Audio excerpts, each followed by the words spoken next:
Jeff Mizanskey has had the lone status of being the only man in Missouri serving life in prison without parole for nonviolent marijuana offenses. After more than 2 decades in maximum security prison, that changed when Governor Jay Nixon commuted Mizanskey's sentence.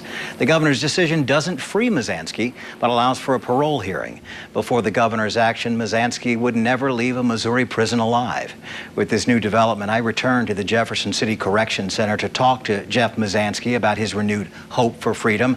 I also talked to his son and his lawyer about the commutation. I asked his son, Chris, about thinking of his father dying all alone in his prison cell. Thought about it many, many times.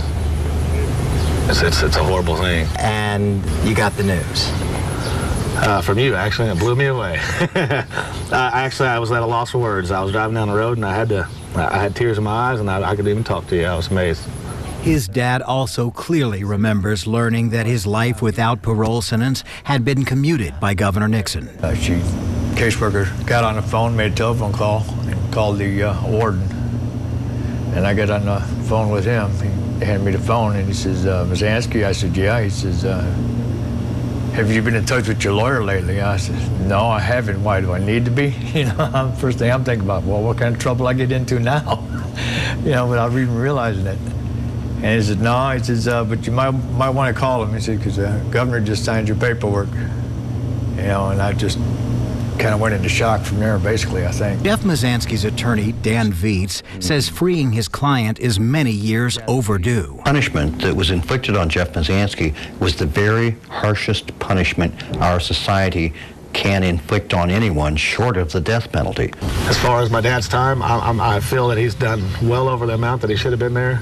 And I love him, and you know, my whole family does, and we just hope that they would do the right thing and get him out here back with his family. I'd like to get out there and work with some younger people, kids, young adults that are having troubled times out there that are possibly heading to prison. And I can tell them about prison, the things they're going to miss, the things they're, you know, what's going to happen to them if they stay on the same path. And I think about if I could keep 1 or 2 of them out of prison, it'd be worth it.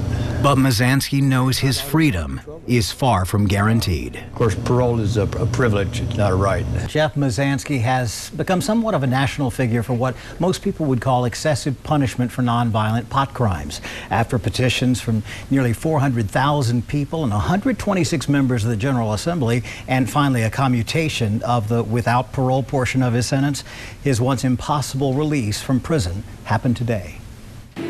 After more than 2 decades in prison, Jeff Mizanskey is very familiar with the Jefferson City Correction Center. But this morning, he took a new route, one that would eventually take him to freedom.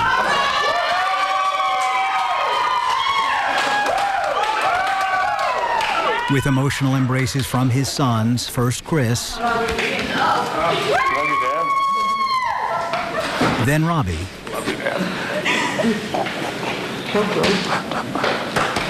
his brother Mike from Chicago. The welcoming embraces continued for quite some time, ending with a news conference to the more than half-dozen news outlets flanking the former prisoner. Some of Mizanskey's first words were of concern for his former fellow inmates and for changing laws regarding pot. Get this legalized. Nobody deserves to be in there for marijuana.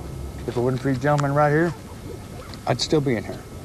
If it wasn't for all of you, all the people, the press, y'all deserve a big hand, too, because you stayed with the story. You got it out there. People heard.